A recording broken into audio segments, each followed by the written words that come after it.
Welcome to the deep dive. Today we are immersing ourselves in a really critical, high-stakes era of American history, the years 1800 to 1812. Right. The sources describe this time not just as, nation building, but as the period where the U.S. truly transformed.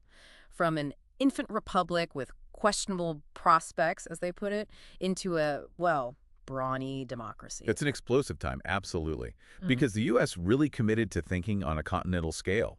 And while all the politics we're about to get into were unfolding, you had the foundations of the modern economy being laid down, canals, turnpikes, the very beginnings of railroads. The actual physical infrastructure knitting things together. Exactly, stitching Yeah. the country together. And this relentless growth, fueled by inventions like the cotton gin and the reaper, it was constantly being tested by these persistent foreign conflicts. It was messy. It really sounds like the definition of a messy but transformative era. So our mission today is to guide you through the triumphs and, frankly, the incredible travails of the Jeffersonian Republic. And you cannot start that story without diving into the near collapse during that famous dramatic election of 1800. Yeah, let's unpack that first. The election was a bare-knuckle ideological fight. On one side, you had John Adams's Federalists pushing for a strong central government. Right. And on the other, Thomas Jefferson's Democratic Republicans, who were all about, agrarian purity, liberty, states' rights. It was fascinating reading how much the Federalists kind of shot themselves in the foot leading up to this. The sources really highlight how they were weighed down by their own policies, the big one being the Alien and Sedition Acts, which were just widely despised. Absolutely hated. And then you add the debt and the new taxes from their kind of unnecessary war footing against France. The party was already fracturing internally. Exactly. And the political climate was just poisonous. The campaign against Jefferson was brutal, this whispering campaign. He got accused of having French radical sympathies, robbing a widow, and importantly, this long-standing intimacy with his enslaved woman, Sally Hemings. And we should mention, the sources point out that DNA evidence now strongly suggests Jefferson fathered her youngest son and probably all her children. Yes, that's crucial context now confirmed. So despite all this mudslinging, Jefferson actually wins. He gets 73 electoral votes to Adams' 65. And the whole thing really hinged on New York, where Aaron Burr's superior management apparently made the difference. But here's the really critical context, right? Why was it so close? Why so polarizing? The sources make a big deal about the deeply controversial role of the 3/5 clause. Ah, right. Because counting enslaved people as 3/5 of a person for representation, that gave Southern voters this sort of bonus in Congress and the Electoral College, which arguably is what secured Jefferson the White House. Critics up north were furious, branding him the Negro president. Okay, but the real crisis point wasn't even the close vote. It was the tie vote. Jefferson and Burr ended up tied, which threw the final decision to the lame duck Federalist House. It took, what, 36 ballots? 36 agonizing ballots. It was barely managed chaos, calling it entirely peaceful. Yeah. Yeah. Yeah, it sounds pretty tense. How did it finally resolve? Well, it took a few Federalists realizing that maybe Burr was the more dangerous choice. They finally just refrained from voting, which allowed Jefferson to win. Now, Jefferson called it the Revolution of 1800, not because it was some huge popular uprising, But because... but because it was the first time in American and really global history that an opposition party had peacefully and in an orderly way taken power from the incumbent party. The shift, however tense it got, showed the elasticity of this new American system. It actually worked, surprisingly. And Jefferson, once he's in office, he actually shows, well, remarkable moderation, considering the fight. He quickly pardons people convicted under the Sedition Act, rolls back the naturalization requirement to 5 years, gets rid of that hated excise tax. Yep. Yet the great irony, and the sources really hammer this, is that Jefferson, this champion of small government, the anti-federalist finance guy, he leaves most of the Hamiltonian financial system, like the debt funding, the Bank of the U.S., he leaves it essentially intact. He had to govern, right? Yeah. He turned out to be a pragmatist. But the Federalists tried one last sort of desperate power play before they faded away. The Judiciary Act of 1801. This created 16 new federal judgeships. The midnight judges. You can almost picture Adams signing those commissions late on his last night in office. Literally signing them until 9 o'clock, apparently. And the real Federalist ghost, the one who would haunt the Republican administrations for decades, was Chief Justice John Marshall, Adams' last-minute appointee. served for 34 years. And this guy, the sources mention, only had about 6 weeks of formal legal training. But his experience at Valley Forge during the Revolution apparently forged this intense commitment to a strong federal government. Absolutely. Yeah. And that commitment just slammed into political reality with Marbury v. Madison in 1803. Marshall was in a bind, a political trap, really. How so? Well, if he ordered Jefferson's Secretary of State, James Madison, to deliver Marbury's commission, one of those midnight appointments, Madison would probably just ignore him, which would make the Supreme Court look totally powerless. Okay. So Marshall cleverly dismisses Marbury's suit. He avoids the direct confrontation. But in doing so, he rules that the part of the Judiciary Act of 1789 that Marbury was using for his case was actually unconstitutional. Ah, so he didn't just dodge a fight. He basically grabbed a huge chunk of power for the court that, well, it still shapes everything today. Is that the core insight? Precisely. By dismissing the suit on those grounds, he established the principle of judicial review, this massive idea that the Supreme Court alone gets the final say on what the Constitution means. He gave a tiny battle over one judge to win the whole war for judicial power. Wow. Okay, shifting gears from legal power plays to, well, literal land grabs. Jefferson starts his presidency really committed to small government ideals, trying to stay out of Europe's wars. He famously cuts the army down to basically a police force, right? Like 2,500 men. Yeah, a tiny force, but principles. They bend fast when reality bites. Case in point, the North African Barbary states. They demanded tribute, basically protection money, for safe passage in the Mediterranean. Standard practice for them, I guess. It was. But when the Pasha of Tripoli declared war in 1801, because Jefferson balked, Jefferson was forced to send the Navy. You get this intermittent fighting that doesn't really end until 1805 with a peace treaty that cost $60,000 in ransom. So much for non-interventionism. And his whole non-interventionist thing even led him to champion that Mosquito fleet, these tiny coastal gunboats he called Jeffs. The sources have that great story about one getting dumped 8 miles inland in a cornfield by a hurricane. Yeah, not exactly the thing to deter Napoleon Bonaparte. No. And Napoleon was becoming the real problem, wasn't he? In 1800, Spain secretly ceded the huge Louisiana region back to France. Then, in 1802, Spain cuts off the American right of deposit at New Orleans. That was absolutely vital for Western farmers. Critical. They needed the Mississippi and New Orleans to get their crops to market. Suddenly having a powerful France as a neighbor controlling that outlet, that was a massive strategic threat. So Jefferson, who hated war and alliances, finds himself actually prepared to ally with Britain, his old enemy, if necessary, to deal with France.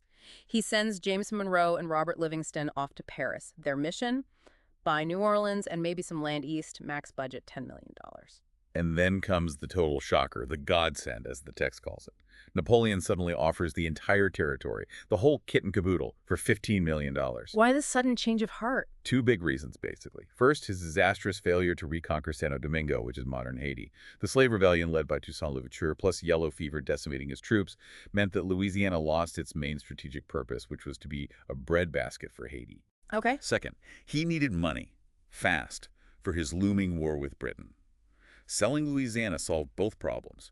Cash in hand, ditch the liability. Now, for Jefferson, the strict constructionist, the guy who believes the government can only do what the Constitution explicitly says, this must have caused some serious internal conflict.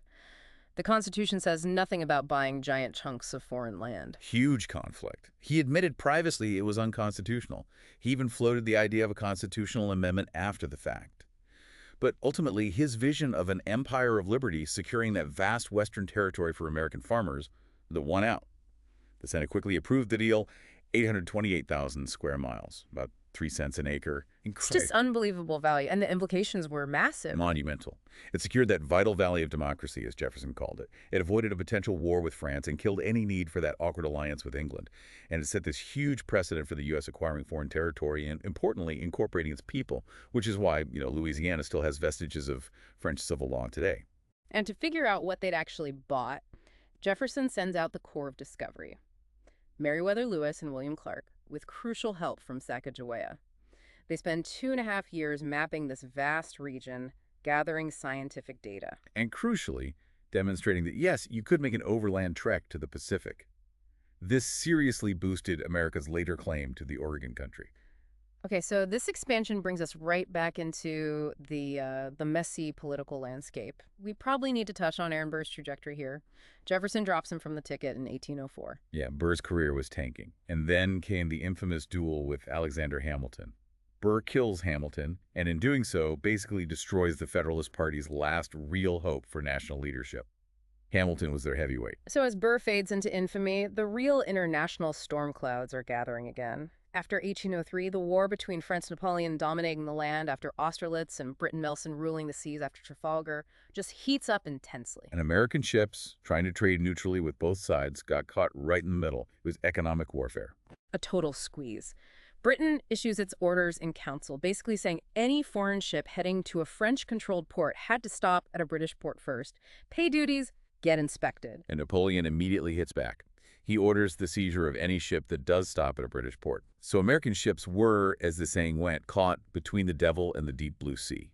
There was no safe way to trade. And maybe even more infuriating than losing ships and cargo was this practice of impressment. The British Navy just grabbing sailors off American ships, claiming they were British deserters. Yeah, and while some probably were, the numbers are staggering. The sources say between 1808 and 1811 alone, something like 6,000 bona fide U.S. citizens were forcibly pressed into service. 6,000. That really puts a number on the outrage. And it leads directly to the breaking point, doesn't it? The Chesapeake Affair in 1807. Absolutely, the flashpoint. A British warship stops the U.S. frigate Chesapeake just off the coast of Virginia, demands they hand over 4 alleged deserters. The American commander refuses. And the British just open fire.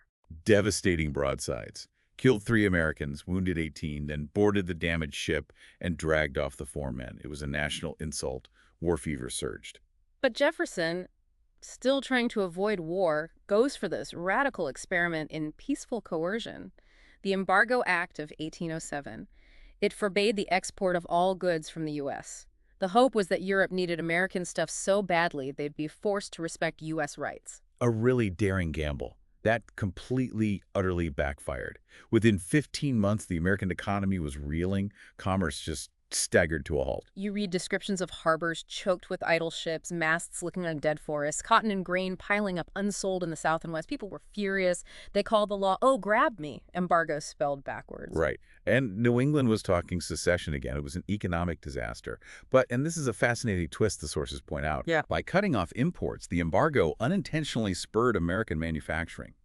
Yankees had to reopen old factories, build new ones, just to make things they couldn't buy anymore.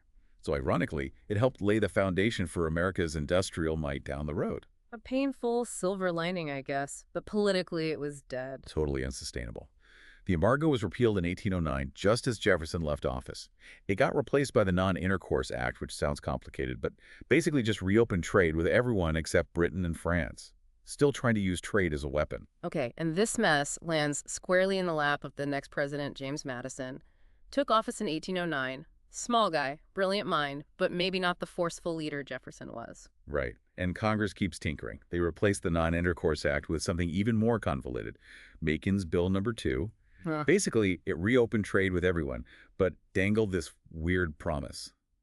If either Britain or France repeal its commercial restrictions first, the U.S. would restore the embargo against the other country. That sounds ripe for manipulation. And Napoleon jumped right on it. He sends word, falsely, that France is repealing its decrees. He's totally playing Madison, hoping to trick the U.S. into cutting off trade with Britain again. And Madison falls for it. He takes the gamble. Yeah. He accepts Napoleon's offer. Britain, quite reasonably, refuses to repeal its orders in council unless they see actual proof France has stopped seizing ships, which, of course, France hadn't. So Madison is stuck. He has to reimpose the embargo against Britain alone. Looks completely outmaneuvered. Ouch. And all this diplomatic fumbling must have just fueled those young guys in Congress, the ones itching for a fight, the war hawks. Exactly. The 12th Congress, elected in 1810, convenes in 1811, full of these young representatives, mostly from the South and West. They are absolutely fed up. They want war to deal with impressment, yes, but also to wipe out the perceived Indian threat on the frontier, maybe even grab Canada while they're at it. And that Indian threat wasn't imaginary, right?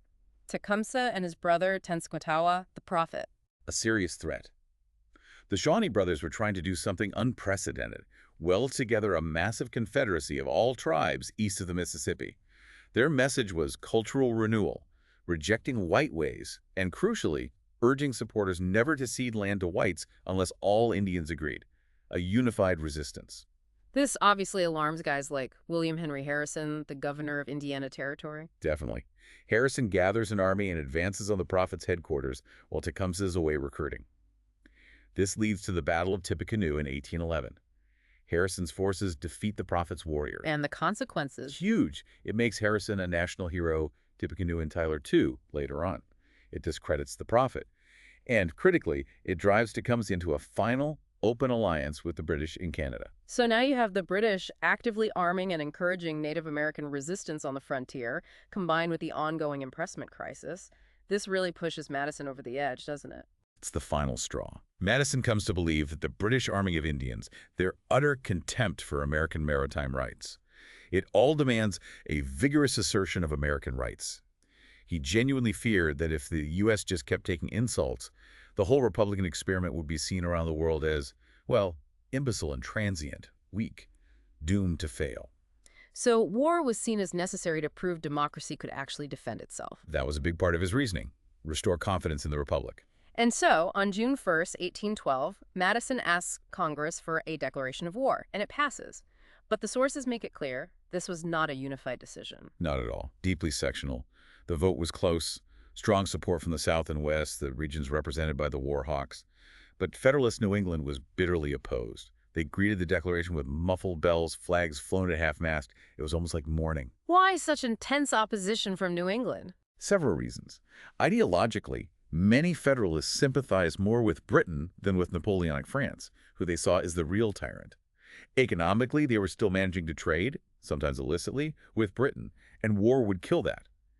And the sources even mention some extreme New Englanders sending supplies across the border to British forces in Canada. Wow. So the U.S. was essentially fighting two enemies simultaneously, Old England and New England, as the text puts it. That captures the division perfectly. It was a deeply fractured nation going into war. Okay, so looking back at this whole period, 1800 to 1812, what really stands out is, on the one hand, the triumph of democracy, that peaceful, if really tense succession in 1800, then Marshall establishing judicial supremacy, and the sheer scale of the Louisiana Purchase, doubling the country's size. Absolutely huge developments. But I think the ultimate takeaway is just the immense challenge of survival for this young republic. It was constantly tested by foreign powers, forcing leaders like Jefferson, the great theorist, the strict constructionist, to bend, even break his most cherished principles like limited government, pacifism, just to keep the nation afloat and growing in a dangerous world.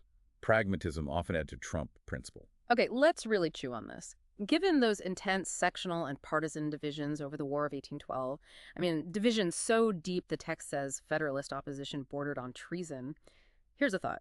The immediate constitutional challenge maybe was settled by Marshall and the courts, but was that political challenge, that deep regional economic division fueling the opposition, was that already too baked in by 1812? Was the young republic already set on a path where unifying fully without the kind of crisis that eventually erupted in the 1850s was maybe impossible? Something for you to think about as you consider the complicated birth of modern American democracy.